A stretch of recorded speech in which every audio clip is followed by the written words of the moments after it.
Dans la série Christophe Colomb, réalisée par Carl Beam en 1990, de nombreuses pièces ont une histoire et un contexte unique qui viennent enrichir l'histoire qu'elle raconte.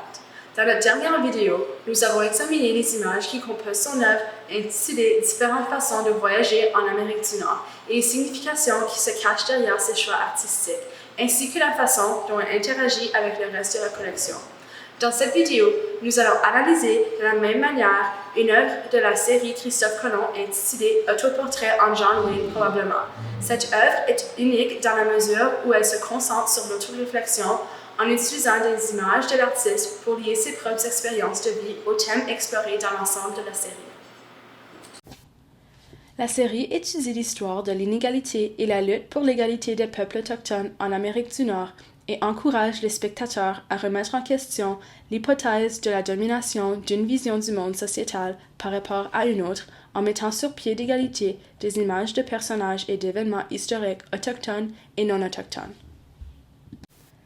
L'œuvre Autoportrait en John Wayne probablement incarne cette dualité et ramène la réflexion à un niveau personnel. Dans l'œuvre, des images de Carl Beam, prises tout au long de sa vie, résument l'exploration de son identité culturelle, l'importance de la représentation des groupes marginalisés et la dynamique du pouvoir qui existe dans les médias dominants. L'élément le plus marquant de l'œuvre est l'image de Carl Beam dans sa prime jeunesse, dans une pose qui fait penser aux cowboys des films de western. Beam a choisi de teinter l'image d'une couleur jaune vif, symbolisant peut-être la teinte brillante de la nostalgie associée aux jeunes souvenirs.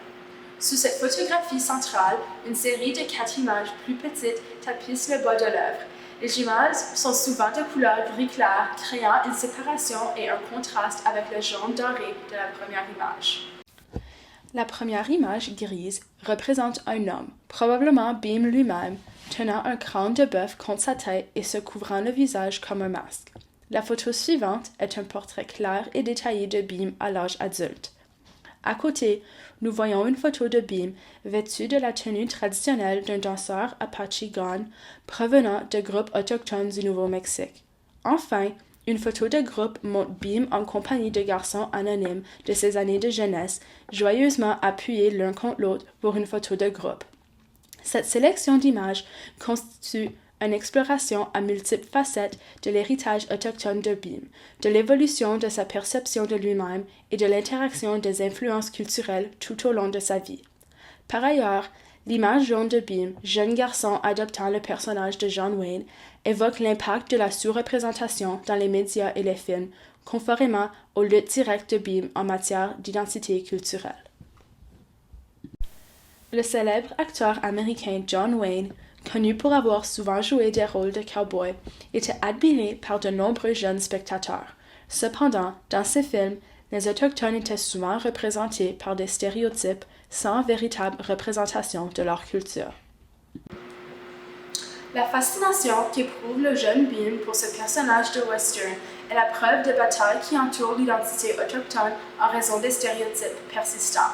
À travers cette œuvre, Beam encourage les spectateurs à s'interroger sur la nature construite de l'identité et à considérer les dynamiques de pouvoir en jeu dans la représentation des groupes marginalisés. Merci encore de nous avoir rejoints dans notre voyage à travers la signification des œuvres de Carl Beam. N'hésitez pas à consulter nos autres vidéos sur la série Christophe Colomb, notamment une explication de la pièce Différentes façons de voyager en Amérique du Nord et une vidéo consacrée à Carl Beam et à l'ensemble de la série Christophe Colomb.